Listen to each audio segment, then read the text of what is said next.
द्विवेदी और स्वागत है आपका हमारी खास पेशकश चर्चा में। चर्चा के तहत आज हम देश के दो प्रमुख राजनीतिक दलों के बीच राजनीतिक प्रतिद्वंद्विता के दुश्मनी में तब्दील हो जाने पर बात करेंगे। देश का सबसे प्रमुख राजनीतिक दल है भारतीय राष्ट्रीय कांग्रेस, जो सबसे प्राचीन दल है। आजादी से पहले का इसका इतिहास है, आजादी के बाद का इतिहास है। इस देश की तमाम विराट राजनीतिक शख्सियत इस पार्टी का हिस्सा रही है। आजादी के बाद देश का एक लंबा कालखंड इस पार्टी के शासनकाल का रहा है।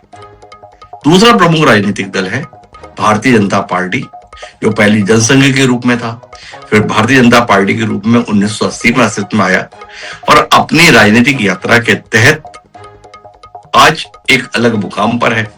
पिछले तकरीबन 12 सालों से ये पार्टी सत्ता में है। नरेंद्र मोदी इसके शीर्ष नेता हैं और कुल मिलाकर एक लंबे संघर्ष के बाद पार्टी इस मुकाम पर है। राजनीतिक दलों में प्रतिद्वंद्विता होना एक स्वाभाविक बात है, लोकतंत्र की खूबसूरती है। पर यह प्रतिद्वंद्विता वक्त गुजरने के साथ अगर दुश्मनी में तब्दील होती दिखाई दे तो ये चिंता की बात है। अभी कमोबेश हालात ऐसे बनते हुए दिख रहे हैं। एक दूसरे के लिए जिस प्रकार के मनोभाव इस पार्टी के तमाम वरिष्ठ नेता मंचों से व्यक्त करते थे, वो तो चिंता में डालते ही थे। पर अब मामला मंचों पर बयानबाजी से बाहर निकलकर एक दूसरे के कार्यालय पर पत्थर उछालने और फेंकने तक पहुंच गया। ताजा मामला यह है कि देश में एक बहुत बड़ा आयोजन राजधानी दिल्ली में हुआ आर्टिफिशियल इंटेलिजेंस को लेकर, जिसे हम एआई के रूप में संबोधित करते हैं।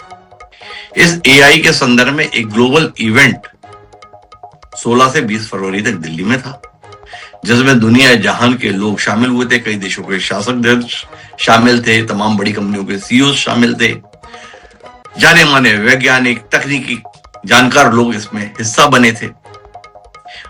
इस कार्यक्रम के अंतिम दिन कुछ कांग्रेसियों के द्वारा प्रदर्शन कर दिया गया और वो प्रदर्शन महज नारेबाजी तक सीमित नहीं था, बल्कि उन्होंने अपने शर्ट को उतार कर, जैसे सरल भाषा में कहे तो अधनंगा होकर प्रदर्शन किया। अर्धनग्न साहित्यिक शब्दावली में कह सकते हैं। उनका कहना था कि हमारा जो प्रधानमंत्री है वो कॉम्प्रोमाइज्ड प्रधानमंत्री है। उन्होंने अमेरिका के दबाव में घुटने टेक दिए हैं। उन्होंने जो ट्रेड डील की है वो देश के हितों के खिलाफ है। इन आरोपों के साथ उन्होंने प्रदर्शन किया। इस प्रदर्शन की प्रतिक्रिया बड़ी तीव्र है। भारतीय जनता पार्टी ने इस प्रदर्शन को सरकार के खिलाफ न होते हुए देश के खिलाफ करार दिया है। महत्वपूर्ण बात यह है कि भारतीय जनता पार्टी के इस सुर को तमाम विपक्षी दलों का भी समर्थन मिल रहा है। तमाम विपक्षी दल भी इस प्रदर्शन के प्रति अपनी असहमति व्यक्त कर रहे हैं। उनका मानना है कि यह तरीका ठीक नहीं था, जगह ठीक नहीं थी। तो और इसकी प्रतिक्रिया के संदर्भ में तमाम भाजपाइयों के द्वारा कांग्रेस के जिला मुख्यालयों पर प्रदर्शन किया गया। कई जगहों पर टकराव की भी खबर आई। तो आज हम इसी पर पूरी बात करेंगे। शर्टलेस सियासत, सड़क पर अदावत। हमारे साथ इस कार्यक्रम का हिस्सा बनने के लिए 4 खास मेहमान मौजूद हैं। हमारे पास सुरेंद्र राजपूत जी हैं, कांग्रेस पार्टी के सूदी प्रवक्ता है। डॉक्टर वीरेंद्र सिंह चौहान हमारे साथ में हैं, भारतीय जनता पार्टी की मुखर आवाज है।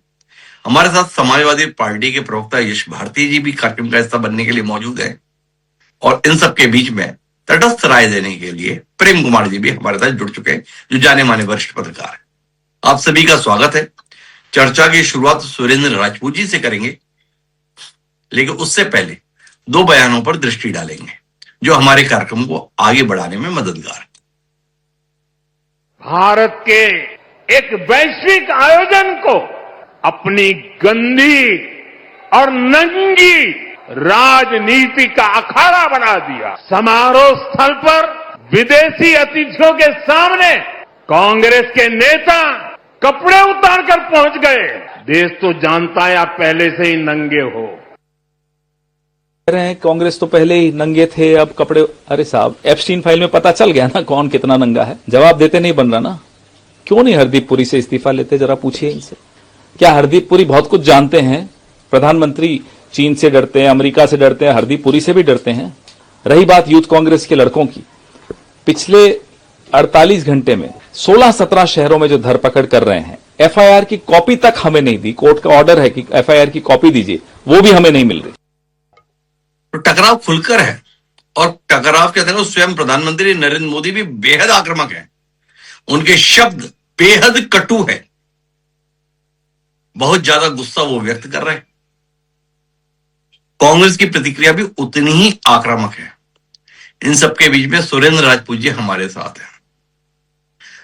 राजपूत जी, आपके नेताओं ने, कार्यकर्ताओं ने प्रदर्शन किया, वो तो ठीक है, भाजपा उसका विरोध कर रही है, ये भी बात ठीक है, पर जिनके साथ आपने अपना अलायंस बनाया है उसके भी तमाम नेता, जिनमें अखिलेश यादव भी हैं, राजद के मनोज जी भी हैं, बहुजन समाज पार्टी की मायावती जी भी हैं, जगन रेड्डी जी भी हैं, सब तरफ कह रहे हैं बहुत गलत, हर दृष्टि से गलत। पर आप लोग अभी भी अड़े हुए हैं, अगर सही किया है तो हम ही ने किया है। अभी कुछ मन बदला क्या आपका, जब आपके तमाम साथी ही आपके खिलाफ बयान देने के लिए सार्वजनिक रूप से सामने आ रहे हैं? हम अपने साथियों के सहयोग का भी धन्यवाद अदा करते हैं, और अगर कहीं उनकी कोई छोटी मोटी असहमति है उसका भी सम्मान करते हैं। अखिलेश यादव जी की आपने बात करी, मैं आप ही की बात से बात स्टार्ट करता हूं, अपनी बात तो बाद में कहूंगा।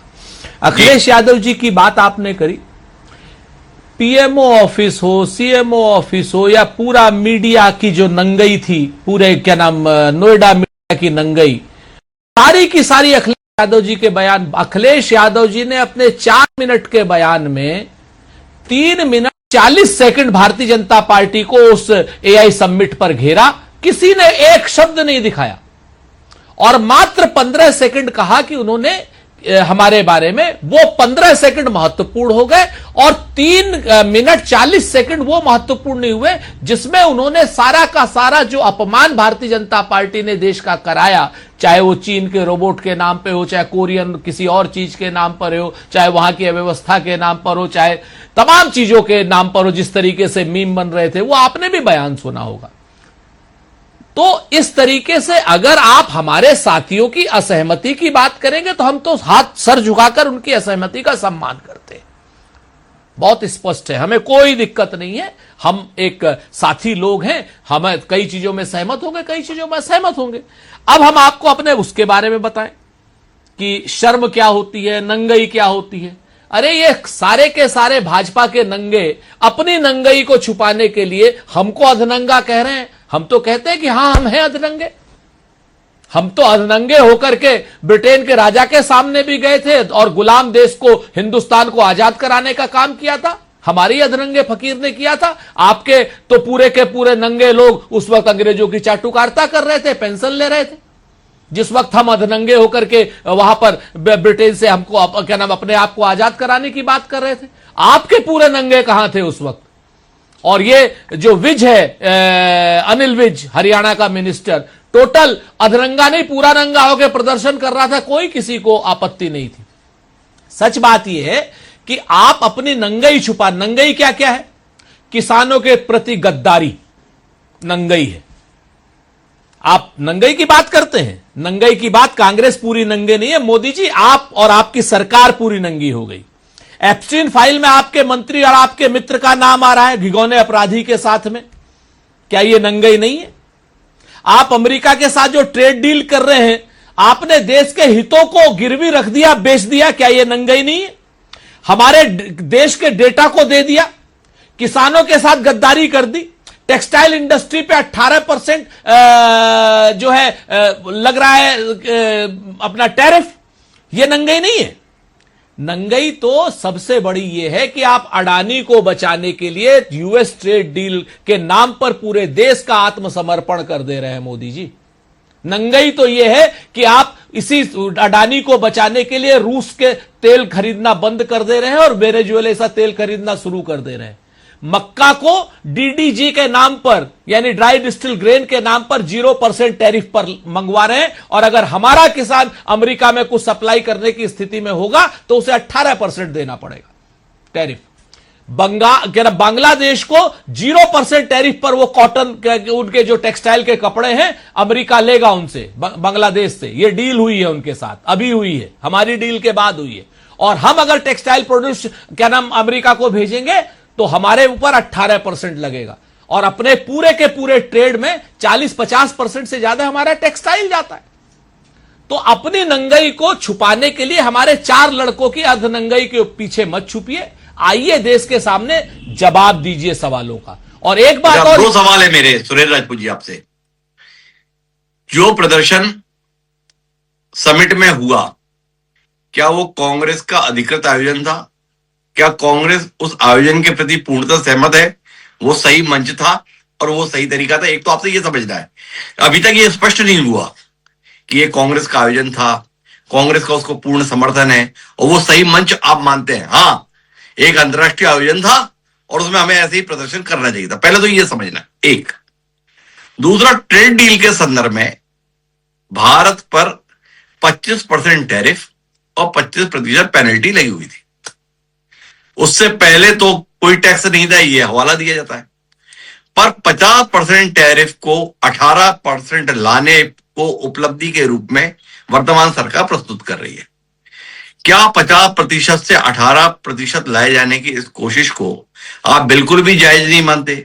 क्या इसको आप बिल्कुल भी सही नहीं ठहराते?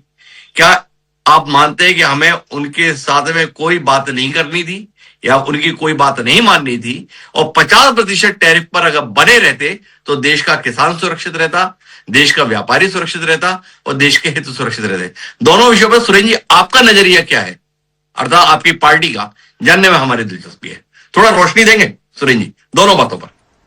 जी बिल्कुल, अरे पूरी रोशनी देते हैं आपको, हम चिंता मत कीजिए। पहली चीज तो ये आयोजन में जो हमारे लड़कों ने किया, कांग्रेस का पूरा नंगे भाजपा के लोग हैं, हमने विरोध अपना संवैधानिक अधिकार के तहत किया है। और भारतीय जनता पार्टी जब 2014 से पहले कॉमनवेल्थ के गेम हो रहे होते थे तब प्रदर्शन करती थी, तब वो नंगई नहीं थी। अनिल विज नंगे होकर प्रदर्शन कर रहे हैं, तब वो नंगई नहीं थी। तो हमारे लिए हमारे लड़के पूरी तरीके से, हम उन लड़कों के साथ में हैं और 100% साथ में हैं। तो आयोजन पर जो लड़के गए थे वो कांग्रेसी लड़के हैं, हमेशा रहेंगे। नहीं, इसमें थोड़ा अंतर है सुरेंद्र जी, थोड़ा स्पष्टता देते हैं। आप अनिल विज जी का दोबारा उल्लेख किए हैं, वो प्रदर्शन था पेट्रोल की कीमतों को लेकर, सड़क पर प्रदर्शन था। इसके संदर्भ में सत्तारूढ़ दल की दलील यह है कि एक अंतर्राष्ट्रीय आयोजन हो रहा था, अंतर्राष्ट्रीय स्तर पर मेहमान आए हुए थे। मोदी जी का आपने भाषण सुना होगा, उन्होंने कहा हम तो वो लोग हैं कि अगर गांव में कोई शादी होती है तो पूरा गांव जुट जाता है आप भगत में। ये हमने क्या किया, हम एक दूसरे के खिलाफ बाद में लड़ लेते, एक दूसरे का विरोध कर लेते, पर दुनिया के सामने ऐसी बेइज्जती कराने की क्या जरूरत है? ये दलील है। आप इस दलील को कितना जायज मानते हैं? क्या ये मंच उपयुक्त था? क्या इस आयोजन के दौरान ये प्रदर्शन जायज था? सबसे ज्यादा तो आपको इसी पे कटघरे पे खड़ा करने की कोशिश है ना, तो इस पर आपकी दृष्टि क्या है? अरे भाई, हां, हमारे ऊपर तो ये यही तो करेंगे क्योंकि नंगे हैं ना पूरे। हम तो आपसे कह तो रहे हैं कि आपको मैं कल का उदाहरण दे देता हूं। मेरठ की 82 किलोमीटर रैपिड रेल का उद्घाटन था। मेरठ की रैपिड रेल का उद्घाटन था, 100% सरकारी आयोजन था। वहां पर नरेंद्र मोदी नहीं, प्रधानमंत्री का भाषण था। प्रधानमंत्री को उस रैपिड रेल का करना था, हमने स्वागत कर रहे। और प्रधानमंत्री की 100% सरकारी भाषण, सरकारी आयोजन में 100%, 99% नहीं। आप भाजपा के आयोजन में कोई बात करते, हमें नंगा कहते, अपने आप को नंगा कहते। देश का प्रधानमंत्री देश के सरकारी आयोजन में नंगाई कर रहा है, उस पर किसी भारतीय जनता पार्टी का, किसी चैनल वाले का, किसी नोएडा के चैनल वाले का कोई दिक्कत नहीं है। जो कल प्रधानमंत्री जी ने नंगाई करी, जो पूरी अंतर्राष्ट्रीय जगत में गई, उसको लेकर के कोई सवाल के ऊपर नहीं है। सबके सवाल कांग्रेस के ऊपर है। कांग्रेस ने संवैधानिक तरीके से अपना विरोध किया। कांग्रेस से पहले भारतीय जनता पार्टी कई बार इस तरीके के विरोध प्रदर्शन करती आई है। इन्होंने सरकारी आयोजनों में प्रदर्शन किए हैं सारे के सारे। तो इसलिए भारतीय जनता पार्टी हमको हमारे संवैधानिक दायित्व न सिखाए, ज्यादा बेहतर है। अब आप आ जाइए ट्रेड डील पर। ट्रेड डील पर आपने कहा तो मैं आप ही से पूछ लेता हूं, 0% बड़ा होता है या 18% बड़ा होता है?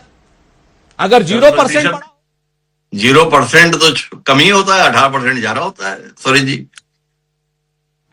तो 18% आप बता दो। तो अगर 50% से 18%, ये तो वही एक आज का एमएलए राम अवतार नाम की पिक्चर आई थी, उसमें राजेश खन्ना मुख्यमंत्री बन जाता है और तमाम देश के वो जो वहां के होटल वाले आते हैं, कहते साहब रोटी का दाम हमको 3 रुपए करना है 30 पैसे से। तो कहने लगा करा देता हूं मैं, कल से रोटी का दाम 10 रुपए कर दो। अब 10 रुपए जब हुआ, जनता में हाहाकार हुआ, तो आज के एमएलए राम अवतार जी ने और राजेश खन्ना जी जो बने हुए थे, उन्होंने कहा नहीं नहीं नहीं नहीं, बहुत ज्यादा ज्यादती हो गई है, सब कुछ हो गया है, ऐसा करो रोटी का दाम 5 रुपए करो। सारे अखबार, सारे नोएडा मीडिया के चैनल वाह वाह वाह वाह वाह वाह ताली बजाने लगे कि साहब आपने रोटी का दाम 10 रुपए से 5 रुपए करा दिया। अरे मूर्ख लोगों, 30 पैसे की रोटी 5 रुपए की हो गई। तो इस तरीके से जो लोग टैरिफ का बचाव कर रहे हैं, मुझे उन पर दया आती है, मुझे उन पर यह लगता है कि ये कैसे लोग हैं, भगवान इनको सद्बुद्धि दे, भगवान इनको सद्बुद्धि दे। सुरेंद्र राजपूत जी ने 2 विषय बहुत स्पष्ट किए। टैरिफ कतई देश के हित में नहीं, देश के हितों के साथ समझौता, उनका सीधा कहना। और एआई समिट में प्रदर्शन लोकतांत्रिक व्यवस्था के अनुरूप था, देश के प्रति हमारी जिम्मेदारी जवाबदेही थी, हमने उसके अनुरूप किया। अब आते हैं डॉक्टर वीरेंद्र सिंह चौहान जी के पास। आप लोग तो कमाल हो चौहान साहब, सरकार के खिलाफ कुछ भी अगर हो जाए तुरंत देश के खिलाफ करार देते हैं। आपके प्रदर्शन अभी तक लोग भूले नहीं, ना वो सिलेंडर भूले, ना वो चूड़ियां भूले। फिर जाके आपके नेता को देखो कितनी शिद्दत से याद कर रहे हैं, सम्माननीय सुरेंद्र राजपूत जी। अनिल विज, अरसा बीत गया उस प्रदर्शन को, और उन्होंने अनिल विज दिमाग में भरे हुए हैं, साथ में दलील दे रहे हैं। हमारे अधनंगे के संदर्भ में सवाल उठा रहे हो आप लोग। हम तो उसी एक कपड़े में ब्रिटेन में चले गए थे और देश की आजादी को लेकर भी आ गए थे। ये संघर्ष हमारे इतिहास के साथ में है, ये सुरेंद्र जी की दलील है। क्या कहते हैं आप? देखिए, जो पार्टी एक अंग्रेज ने बनाई, जिसके कई अध्यक्ष अंग्रेज रहे, जो कई दशक तक पूर्ण स्वराज की मांग करने का साहस न जुटा पाई हो, वो ये दावा करे कि आजादी वही ले आई, या उनके कोई अधरंगे नेता इंग्लैंड जाकर के आजादी ले आए, तो मैं समझता हूं कि उन्हें आईने में अपना चेहरा देखना चाहिए, इतिहास के पन्नों को पलटकर कांग्रेस के अतीत को खुद समझना चाहिए और वहां जाकर झांक कर देखना चाहिए कि भाई साहब, आपकी पार्टी का तो जन्म ही अंग्रेजों की मदद करने के लिए हुआ था, और स्वाधीनता संग्राम के आखिरी चरण तक आपने देश के साथ कहां कहां गद्दारी की, उस पर चर्चा करने का आज मंच नहीं है, विषयांतर हो जाएगा। इनको विषयांतर करने में सुख मिलता है, सो इन्होंने किया। मैं सिर्फ ये कहूंगा कि कांग्रेस पार्टी, उसको सारा देश देख रहा है, देख ये रहा है कि ये पूरी तरह से नंगी हो चुकी कांग्रेस अपने अधनंगे लड़कों का, क्या शब्द निकाला है, कांग्रेस के लड़के, कांग्रेस के लड़के, कांग्रेस के लौंडे, कांग्रेस के गुंडे, वो कपड़े उतार कर एक अंतरराष्ट्रीय सम्मेलन में घुसेंगे, और वहां घुसेंगे जहां दुनिया भर का शिखर नेतृत्व आया हुआ हो, राजनीतिक नेतृत्व भी वहां है, राष्ट्राध्यक्ष भी वहां है, वहां तकनीकी प्रौद्योगिकी का नेतृत्व भी है, वहां कारोबार के नेतृत्व भी आया हुआ है।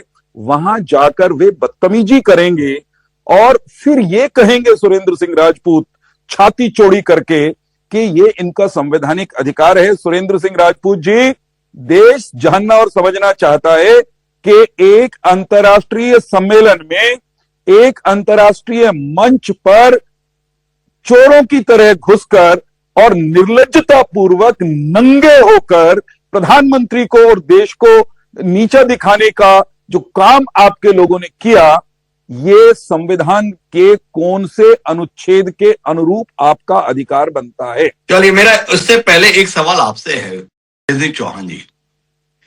आप तो ये भरोसा दिलाते हो देश को और गर्व से बताते हो कि आपके शासन में देश सुरक्षित है, देश की सीमाएं सुरक्षित है। आपसे राजधानी में, देश की राजधानी में एक अंतर्राष्ट्रीय आयोजन की सुरक्षा व्यवस्था नहीं संभाली जा सकी। आपकी नाक के नीचे कांग्रेस के, आपके शब्दों में, कुछ लौंडे या गुंडे अंतर्राष्ट्रीय आयोजन में घुस गए, तख्तियां लेकर प्रदर्शन कर लिए। इतना बड़ा षड्यंत्र देश की राजधानी के भीतर आपके होते हुए हो गया। आपको इसको लेकर कितनी शर्मिंदगी है, इसको लेकर कितनी खिन्नता है, और इस नाकामी के लिए किस किस के खिलाफ आपने कार्रवाई की है। कांग्रेस के लौंडों ने तो जो किया सो किया आपकी शब्दावली में, पर जिन्होंने ये होने दिया, या जिनकी चूक, जिनकी नाकामी, जिनके निकम्मेपन के चलते देश इस शर्मिंदगी का शिकार हुआ आपके शब्दों में, उनके खिलाफ क्या कार्रवाई? चौहान साहब मानते हैं कि नहीं मानते हैं? चूक गए। डॉक्टर हिमांशु, मैं आपका आभारी हूं कि आपने ये माना कि जो कुकृत्य वहां कांग्रेस के लोगों ने किया वो निर्लज्जता का प्रमाण है, उससे देश की छवि, उसको हानि पहुंची है, और इस घटना को अंजाम देने में कांग्रेसी गुंडे कामयाब रहे, इसमें कहीं ना कहीं व्यवस्था की चूक है, ये मानने में मुझे कोई संकोच नहीं है। रही बात कार्रवाई की, कार्रवाई हो रही है, और जिसने भी एक कृत्य किया और जिससे भी कहीं चूक हुई, तय मानिए हिमांशु जी, उनसे हिसाब हम ले रहे हैं, लेकर रहेंगे। लेकिन पहले कांग्रेस की निर्लज्जता पर बात क्यों ना हो जाए, कांग्रेस की बेशर्मी पर बात क्यों ना हो जाए। इनको ये नहीं मालूम कि प्रदर्शन करने का इनका अधिकार वो किसी सम्मेलन के भीतर घुसकर अर्धनग्न होने का नहीं है। कानून इसकी इजाजत नहीं देता। सड़कों पे कर लेते, पहले भी करते हैं, हम भी प्रदर्शन करते हैं साहब। हमने कब इनकार किया कि विज साहब ने अर्धनग्न होकर प्रदर्शन नहीं किया था? आप कर लीजिए, लेकिन इतने बेशर्म हो जाइएगा, इतने नीचे गिर जाइएगा कि भाजपा के विरोध के चक्कर में देश विरोधी और गद्दार हो जाइएगा, और इतने नीचे गिर जाइएगा कि अपने साथियों से भी खरी खोटी आपको सुननी पड़े। कांग्रेस को भीतर झांकना चाहिए, लेकिन कांग्रेस को भीतर झांकना चाहिए आपका है। एक सवाल और है आपसे, आपने हालांकि मुझे ये नहीं बताया कि जिनसे चूक हुई उनके खिलाफ क्या कार्रवाई आपकी मजबूत सरकार ने करी। 4 दिन हो गए ना भाई इस बात को, आपको अभी तक कार्रवाई के संदर्भ में लोग नहीं मिल सके। आप कई राज्यों में छापेमारी करके उन लड़कों को तो पकड़ रहे जिन्होंने प्रदर्शन किया, पर जिनकी नाकामी के चलते वो कामयाब हुए, उनके खिलाफ कोई कार्रवाई अभी तक नहीं हुई। 14 विचार कीजिएगा।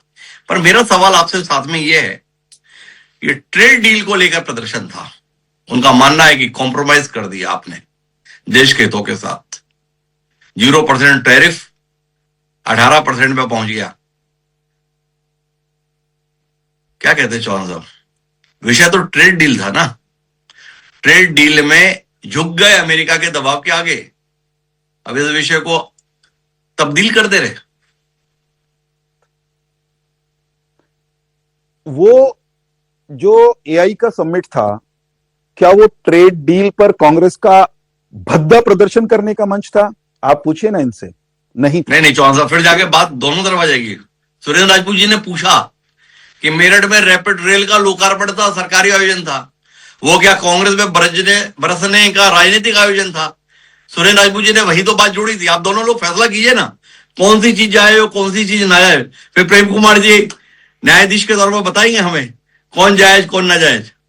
हिमांशु जी, मेरा आप पर आरोप ये है कि ये आपको, आपके मीडिया के मित्रों को मुंह भर भर कर गालियां दे रहे हैं, आप इनको टोक नहीं रहे, और मैं एक वाक्य बोलूं उससे पहले आप शुरू हो जाते हैं। मुझे मत पता है। बात को समझो वीरेंद्र चौहान जी, आप हो सत्तारूढ़ दल के प्रवक्ता, आपका दमखम है ज्यादा। मीडिया की जिम्मेदारी बनती है कि जो कमजोर है ना उसके लिए संबल का काम करे। आपकी आवाज तो सुनी ही जाएगी, आपकी बात पूरी आए बगैर यह कार्यक्रम खत्म नहीं होगा चौहान साहब। आपका हर तथ्य, हर शब्द जब तक कार्यक्रम का हिस्सा नहीं बनेगा, यह कार्यक्रम जारी रहेगा। तो थोड़ा आप विपक्ष के प्रति सहृदय रखिए चौहान साहब। जनता ने आपको शिखर में पहुंचाया हुआ है, आप बात को समझिए ना। इनको ये शिकायत ना रहे कि इनकी बात नहीं सुनी जाती, इस आग्रह के साथ आप अन्यथा मत लीजिएगा। आग्रह मेरा आपसे। मेरी बात पूरी होने दीजिए। मैं विनम्रता से कह रहा हूं कि मैं विनम्रता से ये कह रहा हूं कि जब कांग्रेस के प्रवक्ता बोल रहे हैं, आप टोक नहीं रहे, ठीक है, आप निर्लज्जों का, दुष्टों का, शैतानों का, देश को लज्जित करने वालों का साथ दीजिए, वो कमजोर हैं क्योंकि, और वो कमजोर भाई साहब हिमांशु जी दीजिए उनका साथ, लेकिन मेरी वजह से कमजोर नहीं है, अपनी ऐसी गंदी घिनौनी करतूतों के कारण कमजोर हैं। हमने इनको कब नहीं कहा कि नंगे होकर ना नाचें, देश की सड़कों पे नाच लें, लेकिन एक अंतर्राष्ट्रीय सम्मेलन में मेहमानों के बीच में जाकर ये हासिल क्या करना चाहते थे, ये पूछना मेरा अधिकार है कि नहीं। रही बात ट्रेड डील की, कांग्रेस के ज्ञानवान सुरेंद्र राजपूत जी को और इनके नेताओं को क्या ये मालूम नहीं है कि जो टैरिफ ट्रंप ने लगाए, अमेरिका ने लगाए, वो अकेले भारत पर नहीं लगाए, दुनिया भर के देशों पर उन्होंने अपने देश के हितों के बारे में सोचते हुए कोई टैरिफ का एक मैं उसको क्रूर रेजिम कहूंगा, वो लेकर के आए। जब वो रेजिम आया तो भारत की सरकार रत्ती भर कहीं झुकी नहीं।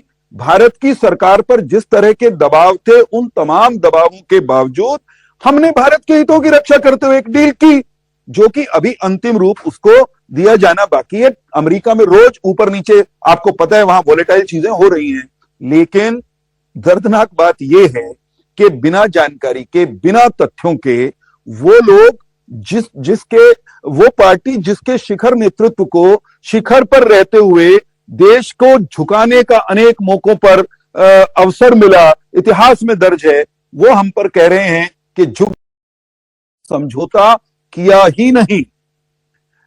अगर आपने, वैसे तो ये वाक्य तो ठीक बोला आपने, मैं आपका भी अभिनंदन कर दूं, नहीं तो आप नाराज रहोगे मेरे से, कि भाई 55 से 50 से 18 लेकर के आए, इनको इतना साधारण सा गणित समझ में नहीं आता।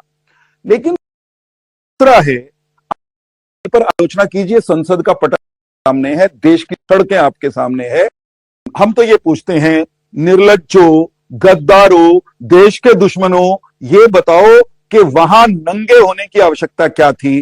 और अनिल विज जी ने या भारतीय जनता पार्टी के लोगों ने कहीं अगर अर्धनग्न होकर के प्रदर्शन किया, तो क्या इसके बदले में, जो कि आंतरिक था, इंटरनल मामला था, आप देश की आंतरिक राजनीतिक विरोध को उसका अंतर्राष्ट्रीयकरण कर दोगे? क्या आपके पास शालीन तरीके से अपनी बात कहने का कोई तरीका नहीं बचा था? मुझे ऐसा लगता है, जैसे इनके सारे साथी भी इनके खिलाफ बोल रहे हैं। उसकी वजह ये है कि देश ने कांग्रेस की इस घिनौनी हरकत पर कांग्रेस के खिलाफ मन बनाया है, और उसकी आंच इनके साथी सहयोगी भी महसूस कर रहे हैं। हाँ, उनके साथी भी महसूस कर रहे हैं। वीरेंद्र चौहान जी बेहद कुपित है, उनका मानना है कि ये तो देश के खिलाफ किया गया काम है, और कांग्रेस ने ये बिल्कुल भी ठीक नहीं किया, और इतना ठीक नहीं किया कि इनके सहयोगी भी इनके खिलाफ हो गए। मुझे आना है यश भारती जी के पास, लेकिन सच में सुरेंद्र जी की टिप्पणी सुनता हूं। जी सुरेंद्र जी। दो चीजें बड़ी स्पष्ट हैं। भारतीय जनता पार्टी के विद्वान प्रवक्ताओं को चाहिए कि व्हाट्सएप छोड़ करके थोड़ा सा कभी किताब भी पढ़ लिया करें। हमसे पूछ रहे कि हमारे अनेक अध्यक्ष हो गए, कांग्रेस क्या नाम अंग्रेज हो गए थे। अरे भाई, हम तो उसके बाद भी अंग्रेजों के खिलाफ लड़े, और जब हम अंग्रेजों के खिलाफ लड़ रहे थे तब आपके पुरखे क्या कर रहे थे, जरा एक बार कभी आंख खोल करके, कान खोल करके देख लेना, तो आपको लज्जा से आप नीचे गड़ जाओगे। अगर निर्लज्ज होगे तो नहीं गड़ोगे, खैर वो अपनी जगह पर। दूसरी बात मैं आपसे बता दूं कि एक बार नहीं, भारत की छवि तो बहुत मजबूत है। भारत की छवि तो 2014 से पहले इतनी मजबूत थी कि आपने कॉमनवेल्थ के समय में अर्धनग्न प्रदर्शन किए हैं। दिल्ली खिलाड़ी और तमाम नेता आए हुए थे वहां, तब आप प्रदर्शन कर रहे थे, तब भारत की छवि को कतई नुकसान नहीं पहुंचा। हमने आपको गद्दार नहीं कहा, हमने भाजपा को गद्दार नहीं कहा, लेकिन आपकी छवि, आपने 10 साल में देश की छवि क्या बना दी कि आज की डेट में 4 लड़के, सिर्फ 4 लड़के पहुंच जाते हैं और देश की छवि को नुकसान पहुंचने लगता है। अरे ये देश की छवि को नहीं, देश की छवि तो आज भी बहुत मजबूत है। ये छवि पहुंची है, नुकसान पहुंचे हैं ऐसे आदमी की जो एक अंदर से बेहद कमजोर है, बेहद कायर है, बेहद निकम्मा है। उसकी छवि को भारतीय जनता पार्टी ने लाखों करोड़ रुपए बना करके वो एक छवि बना रखी है जो डोनाल्ड ट्रंप के सामने सरेंडर्ड है, जो डोनाल्ड ट्रंप के सामने कंप्रोमाइज्ड है, जिसने डोनाल्ड ट्रंप के सामने भारत के हितों को रख दिया है, गद्दारी की है देश से।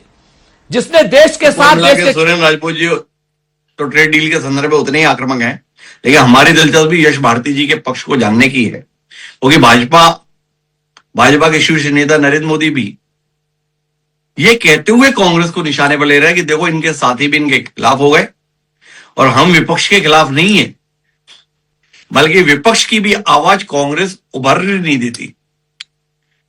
क्या कहते हैं यश जी, किसके साथ हैं आप? मोदी जी के, राहुल जी के, कांग्रेस के, भाजपा के? थोड़ा समझाएंगे। ठीक है आदरणीय डॉक्टर हिमांशु जी, बड़ा दुर्भाग्य है देश का कि एक अर्धनग्न प्रदर्शन के विरोध में हमारे देश के प्रधानमंत्री मंच से नग्न होकर के बातें कर रहे हैं कि नग्न कर दिया हमने, नग्न है। और वही बात है, अगर आयोजन, जैसा सुरेंद्र राजपूत जी ने कहा, आयोजन वो सरकारी था तो वो भी सरकारी था। और आज तो टेक्नोलॉजी का युग है, जो लोग वहां समिट में बैठे हैं वो पूरा देश दुनिया देख रहा है, अंतरराष्ट्रीय पत्रकार हर जगह कवर करते हैं। तो क्या मेरठ के भाषण को अंतरराष्ट्रीय पत्रकारों ने कवर नहीं किया होगा? क्या सुना नहीं होगा? क्या वो चुपचाप बैठ गए होंगे? क्या उस चीजों को नहीं दिखाया गया, क्या नहीं छपाया गया होगा कि इस क्रिया की ये प्रतिक्रिया हुई है?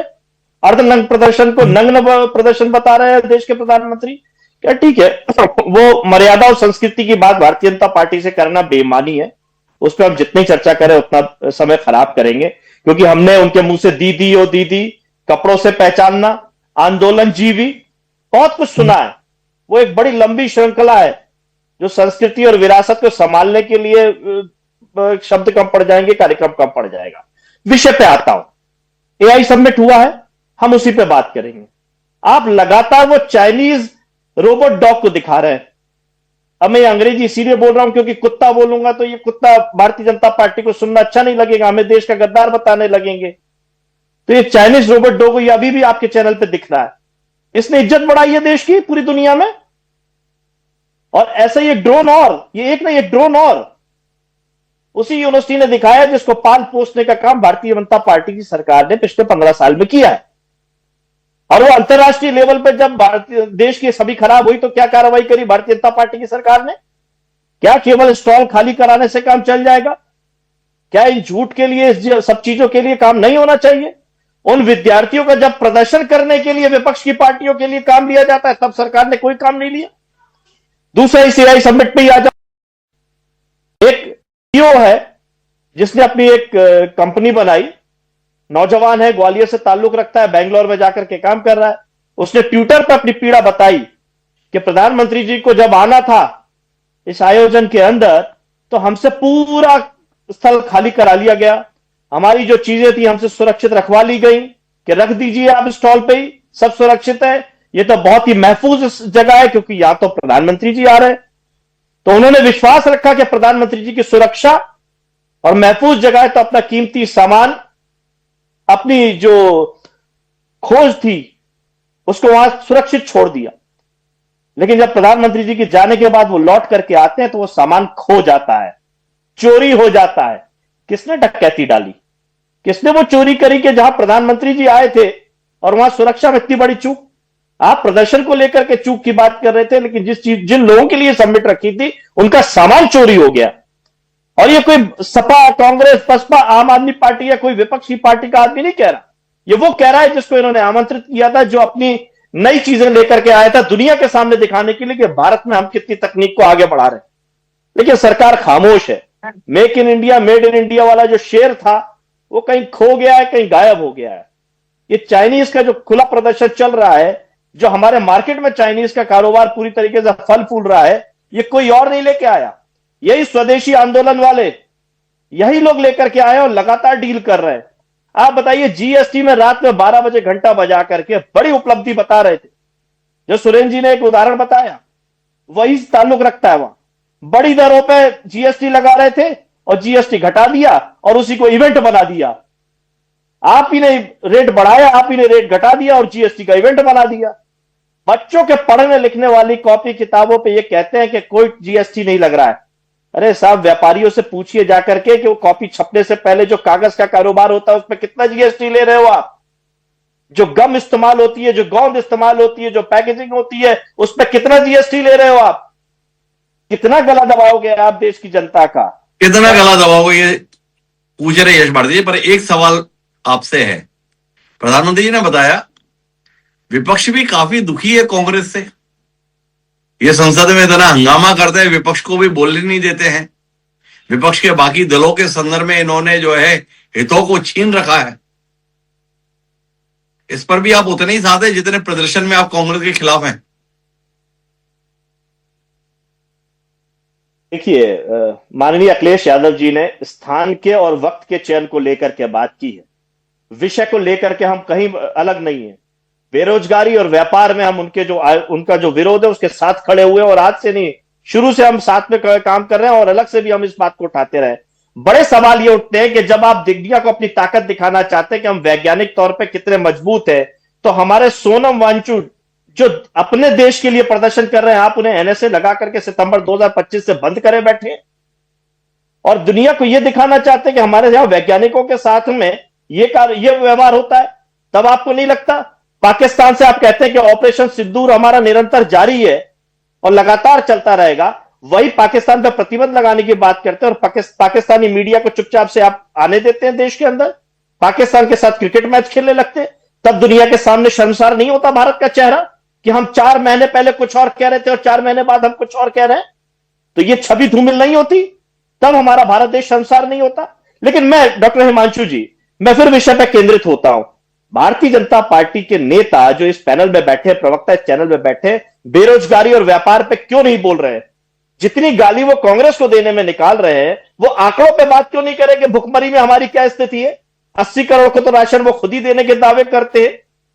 पकौड़े तलने की योजना बता करके क्या व्यापार बढ़ गया है देश के अंदर? मध्य प्रदेश के अंदर 27% ओबीसी आरक्षण देने की बात करते, 13% होल्ड रखा हुआ है सरकारी नौकरियों में। पूरा 100% नौकरी नहीं निकल रही, 87% नौकरी निकल रही है, 13% पे होल्ड है। इस नाकामयाबी पे, बेरोजगारी पे सरकार को शर्म आती है? सरकार को शर्म आती है, यश भारती जी का कहना है। पर अभी तो हमारा विषय यही समिट में प्रदर्शन, विपक्ष पर समर्थन जुटाने की प्रधानमंत्री की कोशिश और कांग्रेस को अकेला करने की कोशिश पर है। तो प्रेम जानना है आपसे, ये हिट विकेट है या क्लीन बोल्ड है? कांग्रेस हिट विकेट हुई और उसने भाजपा को क्लीन बोल्ड कर दिया, जो एआई समिट में प्रदर्शन किया। बतौर पत्रकार आपका आकलन क्या है? देखिए हिमांशु जी, ये बैटिंग और बॉलिंग तक ही बात नहीं है। इसको थोड़ा हम ऐसे देखें कि इस आयोजन को दुनिया कैसे देख रही है या देख रही होगी, कि भारत दुनिया का सबसे बड़ा लोकतांत्रिक देश है, और यहां मोदी जी की सरकार, सशक्त सरकार के रहते हुए एक डेमोन्स्ट्रेशन होता है, जिसको यहां अर्धनग्न प्रदर्शन कहा गया। तो दुनिया ऐसे भी देख सकती थी कि भारत लोकतांत्रिक देश है, और वो यहां की मोदी सरकार इतनी उदार है कि यहां का प्रतिपक्ष एआई समिट में आकर के वो भी छद्म तरीके से घुस करके प्रदर्शन कर सकता है। ऐसे भी देख सकती, दुनिया भर में ऐसे प्रदर्शन हुए हैं, होते रहे हैं। लेकिन इस प्रदर्शन के बाद जो सत्ता पक्ष की प्रतिक्रिया रही, उस प्रतिक्रिया ने दुनिया को वैसी प्रतिक्रिया देने से रोक दिया कि डेमोक्रेटिक कंट्री में डेमोक्रेटिक डेमोन्स्ट्रेशन, ये तो लगा के सरकार फेल हो गई, खुफिया एजेंसियां फेल हो गई, गृह मंत्रालय फेल हो गया, कि सरकार की इच्छा के विरुद्ध ये प्रदर्शन हो गया। वरना दुनिया सोचती कि सरकार ने एक डेमोक्रेटिक एनवायरनमेंट में आजादी दी, प्रदर्शन करने की आजादी दी। लेकिन चूंकि बीजेपी ने एक ऐसे प्रेम कुमार जी, माफी के साथ बीच में हस्तक्षेप करना चाहूंगा। एआई समिट स्थल पर बाहर अगर इस प्रकार का प्रदर्शन होता तो दुनिया के स्तर पर सराहना का विषय हो सकता था लोकतांत्रिक मूल्यों की दृष्टि से। पर कार्यक्रम के अंदर घुसकर छद्म तरीके से, आपने स्वयं इस्तेमाल किया शब्द, छद्म तरीके से घुसकर अगर प्रदर्शन हुआ तो उसे तो सरकार की सहमति के साथ में प्रदर्शन नहीं माना जा सकता, उसे तो लोकतंत्र की अभिव्यक्ति नहीं माना जा सकता। या तो सिस्टम का फेल्योर है या राजनीतिक दल के द्वारा अवसरवाद, दो ही रूप में देखा जाएगा। इसमें लोकतंत्र का बड़प्पन कहां से आ जाएगा? देखिए, लोकतंत्र का बड़प्पन इसमें यहां पर छिप, जेल जा रहे थे लेकिन किसी को नुकसान नहीं पहुंचा रहे थे, कोई अपना स्वार्थ नहीं था उनका, कुछ लूटने नहीं गए थे, कुछ नाम कमाने नहीं गए थे कि मीडिया में नाम लाने के लिए वो चले गए कि कुछ ऐसा आरोप नहीं लगा सकते, इसलिए ये डेमोन्स्ट्रेशन का ये पार्ट है। अगर कुछ वैसी बातें होती तो जरूर हम उस तरीके से देखते। छद्म तरीका को कई तरीके से चलिए, कहा ये तो जा ठीक है सकता प्रेम कुमार जी, आपने ये आकलन दिया। इसके बाद का जो वातावरण बना है, जो नैरेटिव बना है, उस पर आपका कहना क्या है? क्या कांग्रेस एक बड़ा राजनीतिक दल इस तरीके से अपने आप को व्यक्त कर पाया जो उसे इस मौके पर व्यक्त करना था कि हमने एक कमाल का प्रदर्शन किया? या आप मानते हैं कि इस प्रदर्शन को जिस तरीके से भाजपा ने चाहा, सरकार के खिलाफ प्रदर्शन को, देश के खिलाफ, उसमें भाजपा सफल हो गई? जी जी, देखिए हिमांशु जी, भाजपा तो आए दिन हर दिन सफल रहती है अपोजिशन को ग्रिल करने में, उसके पास बहुत बड़ा इकोसिस्टम है मीडिया का भी, वो आए दिन सफल रहती है और इसमें भी सफल हुई तो कोई नई बात नहीं है। लेकिन अपोजिशन पहली बार, जैसे कुछ लड़कों का विरोध, लेकिन आज राष्ट्रीय स्तर और अंतर्राष्ट्रीय स्तर पर विमर्श का विषय बना और इस पर जिस तरह से आक्रामक तरीके से कांग्रेस सामने आई, और आमतौर पर पहले ऐसा नहीं देखा गया कि इस तरह से जबरदस्त तरीके से पूरी पार्टी, नेता, प्रवक्ता खुल करके इसमें अपने कार्यकर्ताओं का बचाव करने, उस मुद्दे का बचाव करने, पीएम को कॉम्प्रोमाइज बताने के लिए सामने आई। ऐसा हमने हाल फिलहाल में नहीं देखा था, ये समझिए। बीजेपी तो करती है, बीजेपी तो हर मुद्दे पे ग्रिल करती है, लेकिन कांग्रेस ने ऐसा किया, ये हम पहली बार देख रहे हैं। पहली बार देख रहे हैं। लेकिन विपक्ष के तमाम नेताओं के स्वर इस प्रदर्शन के खिलाफ आ रहे हैं, ये भी आप पहली बार देख रहे हैं पिछले 12 साल में?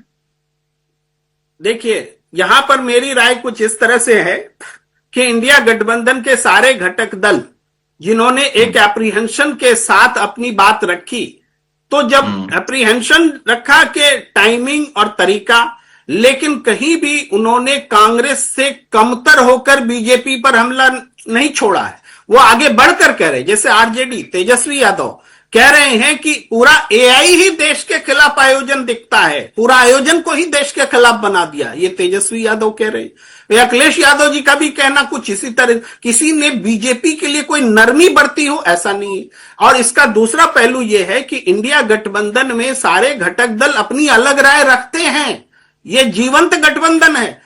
एनडीए की तरफ में तो कुछ भी डिसीजन ले लो, कोई विरोध नहीं, सब कुछ ठीक है, वही ट्रेड डील कर लो तब भी कोई बात नहीं, या 3 कृषि कानून ले आओ हटा दो कोई बात नहीं, या आज भी ये एआई पर ही किसी की डिफरेंट राय दिखती नहीं है। अरे तो एक राय होकर अगर दिख रहा है तो आपको इसमें भी ऐतराज है प्रेम कुमार जी? मतलब अगर सारे तमाम विरोधी दल कांग्रेस के प्रदर्शन के संदर्भ में स्थान और समय को गलत ठहरा रहे हैं, तब भी आप ये मानने को तो तैयार नहीं है कि कांग्रेस से चूक हो गई, कांग्रेस से गलती हो गई, तब भी आपका मानना है कि देखो असहमति तो आ रही है ना, यही कितनी बड़ी खूबसूरती है। ये प्रदर्शन गलत था या ये प्रदर्शन सही था, इस पे प्रेम कुमार जी की अपनी कोई दृष्टि है? मैंने अपनी दृष्टि रखी कि प्रदर्शनकारी की मंशा, प्रदर्शनकारी का मकसद, नियत कहीं खोट नजर नहीं आता। चाहे वो संसद में कूदने वाले बच्चे ही क्यों न थे, उनके खिलाफ भी तमाम बातें कही गई थी, विदेशी हाथ और तमाम चीजें, लेकिन आज तक वो बातें प्रूफ नहीं हुई और बच्चे आज भी जेल में हैं या मुकदमा लड़ रहे हैं। उनका भी कोई स्वार्थ नहीं था, उनका तरीका, लेकिन आवाज उठाना ही उनकी नियत थी। चलिए, अब मैं इसके दूसरे पक्ष पे आना चाहता हूं। सुरेंद्र राजपूत जी, प्रदर्शन हुआ, प्रदर्शनकारी बच्चों के संदर्भ में, युवाओं के संदर्भ में धरपकड़ की कार्रवाई चल रही, वो अपनी जगह, पर यहां तो सामने आमने का टकराव आ गया है। भारतीय जनता पार्टी के तमाम कार्यकर्ता आपके जिला कार्यालय, प्रदेश मुख्यालयों पर पहुंचकर प्रदर्शन कर रहे हैं, डंडे और झंडे दिखाई दे रहे हैं, कुछ जगहों से आमने सामने से पत्थर चलने की भी खबरें आ रही हैं। इसको आप क्या मानते हैं? दो राजनीतिक दल वैचारिक स्तर पर प्रतिद्वंदिता नहीं कर पा रहे क्या? क्या फैसला डंडों से होना लाजमी हो गया। हिमांशु भाई, ये प्रश्न मुझसे तो नहीं होना चाहिए था, प्रश्न तो भाजपा से होना चाहिए था। भाजपा के कार्यकर्ता, भाजपा के गुंडे, भाजपा के आतंकी, भाजपा के भाषाई आतंकी, ये सारे के सारे कांग्रेस कार्यालय पर चढ़ करके आ रहे हैं। पुलिस उनके साथ में उनका सहयोग कर रही है, पत्थर बरसवाने में पुलिस उनका सहयोग कर रही है। आप चाहे किसी भी कार्यालय की बात ले लीजिए, हमारे तमाम कार्यकर्ता चोटिल हो रहे हैं। भोपाल में हमारे कार्यक्रम, हमारे प्रदेश के कार्यालय पर चढ़ाए भारतीय जनता पार्टी के गुंडे और लफंगे। तो मैं आपको बताऊं, ये तो भाजपा से प्रश्न होना चाहिए कि किसी दूसरे के कार्यालय पर आप क्यों चढ़ाई कर रहे हो, और अगर आप चढ़ाई कर रहे हो तो पुलिस को हटाओ किनारे, भाई आ जाओ कार्यकर्ता वर्सेस कार्यकर्ता। और या फिर अगर आपको शांतिपूर्ण प्रदर्शन करना है तो आकर के बैठ जाओ धरने पर, पत्थरबाजी क्यों कर रहे हो? तो सच बात यह है कि यह देश के लोकतंत्र के लिए काला धब्बा है। आज जिस तरीके से ये लोग लाठी डंडे चला रहे हैं और ये लोग पत्थर चला रहे हैं, अगर हमने अपने शासनकाल में पत्थर चलाए होते और लाठी डंडे चलाए होते हिमांशु जी, तो भारतीय जनता पार्टी का नामो निशान नहीं रहता। नामो निशान नहीं रहता। तो मैं आता हूं वीरेंद्र चौहान जी आपके पास में। हो क्या रहा है देश में? देश के दो प्रमुख राजनीतिक दल एक दूसरे को गुंडे, लफंगे, बदमाश से इतर कुछ देखने के लिए तैयार नहीं है। अगर वीरेंद्र जी से बात करता हूं तो ये कांग्रेसी गुंडे, कांग्रेसी लफंगे, कांग्रेसी बदमाश। अगर सुरेंद्र जी से बात करता हूं तो वो भी कहते हैं ये भाजपाई गुंडे, भाजपाई लफंगे, भाजपाई बदमाश। दो विचारवान प्रवक्ता देश के दो महत्वपूर्ण राजनीतिक दलों के विचारों को जनता के बीच पहुंचाने का दायित्व जिनके पास है, उनके पास एक दूसरों के लिए यही शब्दावली रह गई आप लोगों के पास। भारतीय जनता पार्टी के नेता और कार्यकर्ता संयम और मर्यादा बनाए रखने की हर संभव कोशिश करते हैं, लेकिन जब आपके चैनल जैसे मंच का दुरुपयोग सुरेंद्र सिंह राजपूत जी, वो प्रधानमंत्री को पर घिनौने लांछन लगाने के लिए करें, या संसद के मंच का दुरुपयोग इनके पप्पू की उपाधि प्राप्त विक्षिप्त सी बातें करने वाले नेता करें, तो क्या चुपचाप इनकी गंदगी को झेलते रहें? क्या प्रतिकार की आप हमसे कोई उम्मीद नहीं करते? कांग्रेस के कार्यकर्ता नेता अपने डिरेल्ड हुए नेता राहुल गांधी की अगुवाई में जैसी हरकतें वो करते हैं, वैसी इनके कार्यकर्ता करते हैं। जैसी बातें राहुल गांधी पटरी से उतरी हुई करते हैं, वैसी बेचारे सुरेंद्र सिंह राजपूत जी सुधी सज्जन लगते हैं बातचीत के अंदाज से, लेकिन वैसी बातें वो करने लगते हैं। तो इनके शिखर पर जो गंदगी बरस रही है, जो सोच का स्तर गिर गया है, इनके नेता जिस तरह से अपनी पार्टी की छीछालेदारी करा रहे हैं, जिस तरह से क्योंकि हताश हैं, निराश हैं, कहीं उनके पांव जम नहीं रहे, भारतीय जनता पार्टी के मुकाबले वो कहीं पासंग भी नहीं ठहरते, तो अपनी उस हताशा में वे भाजपा का विरोध करते करते कहां देश का विरोध करने लग जाते हैं। ठीक उसी अंदाज में उनके नीचे के कार्यकर्ता भी कर रहे हैं। मैं सिर्फ ये कह रहा हूं, जो आप इनके कार्यालय पहुंच रहे हैं इसके संदर्भ में और संक्षिप्त टिप्पणी करें, इसके संदर्भ में कुछ कहना चाहेंगे चौहान साहब? मैं ये कह रहा हूं कि हमें कांग्रेस पार्टी, समाजवादी पार्टी या इनका जो ये ठगबंधन है, इनके कोई नेता कार्यकर्ता हमारा समर्थन करेंगे किसी बात पर, ये तो आप भी उम्मीद नहीं करते होंगे, मैं भी नहीं करता। इनको हमारा विरोध करने का हक है, इनका विरोध करने का हक है, तो हमारा भी है। विरोध कर लें और उस विरोध में मर्यादा रहे, मैं तो मानता हूं रहनी चाहिए, परंतु ये जो कर रहे हैं इनका उत्तर कहीं तो जाकर देना पड़ेगा। सुरेंद्र सिंह राजपूत को दर्द हो रहा है कि इनके कार्यालय पर प्रदर्शन क्यों हो गया, और वो भाजपा वाले कार्यकर्ता राजनीतिक प्रदर्शन करने पहुंच गए एक राजनीतिक दल के कार्यालय के सामने, तो वो गुंडे हो गए। लेकिन एक साइंटिफिक, एकेडमिक, इंटरनेशनल इवेंट में विदेशी प्रतिनिधियों के सामने, कारोबारी प्रतिनिधियों के सामने, राजनीतिक नेतृत्व के सामने, राष्ट्राध्यक्षों के सामने, इनके लोग अनधिकृत रूप से, जहां उनको ये करने का कानूनी हक भी नहीं था, वहां पहुंच गए। ये गुंडों का, बदमाशों का सरेआम आपके यहां बैठकर बचाव कर रहे हैं, समर्थन कर रहे हैं। बताइए कौन मर्यादा तोड़ रहा है? शुरुआत मर्यादा तोड़ रहा है? चौहान साहब का अपना कहना है। मैं आखिरी टिप्पणी के लिए यशमालवी जी के पास आना चाहता हूं। मालवीय जी, अब एक दूसरे के कार्यालय निशाना बनेंगे, क्या कहते हैं? देखिए, मध्य प्रदेश में ये कोई नई बात नहीं है। भारतीय जनता पार्टी की सरकार में और भारतीय जनता पार्टी के लोग विपक्ष की पार्टी के कार्यालयों में आए दिन तोड़फोड़ करते रहते हैं। सपा के कार्यालय में भी ये घटना होती रहती है और कांग्रेस पार्टी के कार्यालय में भी घटना होती रहती है। और ये इनका अनोखा प्रदर्शन करने का, क्योंकि संस्कृति और विरासत संभालनी है ना। जो इनका इतिहास लिखा जा रहा है वो यही लिखा जा रहा है कि सत्ता सरकार में आने के बाद इन्होंने क्या क्या कारनामे किए। सवाल जिस समिट पे मैंने पूछा था, बेरोजगारी पे आंकड़े बता देते, शिक्षा पे इस एआई समिट से क्या हासिल किया वो बता देते। जो सवाल मैंने पूछे, सामान चोरी हो गया इतना सुरक्षित क्षेत्र से, उस पर जवाब दे देते। ये चाइनीज डॉग और जो यूनिवर्सिटी पे क्या कार्रवाई होगी उसमें बता देते। आपने सवाल पूछा कि जो लोग अनधिकृत रूप से आ गए उन पुलिस वालों पे या उन लोगों पे जिन पे सुरक्षा की जिम्मेदारी थी उन पे क्या कार्रवाई, मौन है। दिन रात केवल विपक्ष को कोसना और अमर्यादित और ऐसी शब्दावली इस्तेमाल करना जो सुनने में भी अच्छी ना लगे। और संस्कृति और मर्यादा की बातें करेंगे भारतीय जनता पार्टी के लोग। हम फिर वही मुद्दे पे आ रहे हैं, बेरोजगारी और व्यापार पे कोई उपलब्धि हो तो बता दीजिए। जीएसटी पे जिस तरीके से आपने किया, ये जो अमेरिका में आपने हवन कर करके डोनाल्ड ट्रंप को पहले जिताया था, फिर अब दोबारा जितवा दिया, तो उपलब्धि क्या मिली आपको अमेरिका से? उपलब्धि क्या मिली इसके संदर्भ में बताइए। लेकिन मुझे प्रेम कुमार जी आखिरी टिप्पणी आपसे चाहिए। क्या एआई समिट ने देश में विपक्ष को एकजुट किया या विपक्ष में बिखराव के संदर्भ में भाजपा को अवसर मिल गया? महत्वपूर्ण सवाल है मेरी समझ में। कुछ कहना चाहेंगे आप?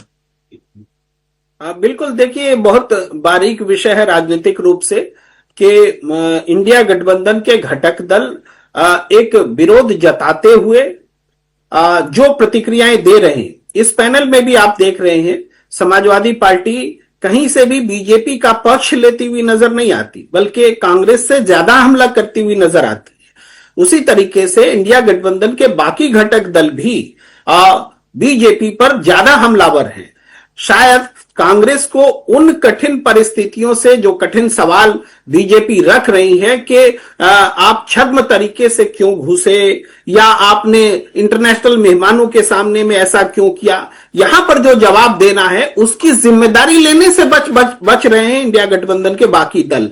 ये लड़ाई कांग्रेस को खुद ब खुद लड़नी है, वरना हमें विरोध की राजनीति में कोई एडवांटेज मिल गया हो बीजेपी को, ऐसा नहीं दिखता। मुझे लगता है कि विरोध की आवाज तो मुखर हुई है, तेज हुई। विरोध की आवाज तो मुखर हुई है, प्रेम कुमार जी का कहना है। लेकिन कुल मिलाकर विपक्षी एकता में दरार की झलक भाजपा शायद दिखा पा रही है। प्रधानमंत्री मेरठ में ये बोल रहे हैं कि विपक्षी भी इस प्रदर्शन के साथ में नहीं है, तो वो अवसर विपक्षी नेताओं के बयानों से ही मिला है। क्या कांग्रेस मुख्य विपक्षी दल होने के नाते इस जिम्मेदारी का निर्वहन नहीं कर सकती कि कम से कम अपने सहयोगियों को तो अपने कार्यों के संदर्भ में साथ रख सके? सवाल है। पर सबसे महत्वपूर्ण सवाल है कि क्या इस देश में लोकतंत्र के अंतर्गत एक दूसरे के प्रति अस्वीकार्यता इस कदर होती जाएगी, और अगर अस्वीकारता का स्तर इस ऊंचाई तक चला जाएगा तो देश में लोकतंत्र किस रसातल में चला जाएगा, ये चिंता जहन में आती है। इस पर भी विचार होना चाहिए। आप सभी प्रबुद्ध जन का बहुत बहुत धन्यवाद हमारे साथ इस चर्चा का हिस्सा बनने के लिए। आज के इस कार्यक्रम में इतना ही। दीजिए मुझे इजाजत। समय पड़ा।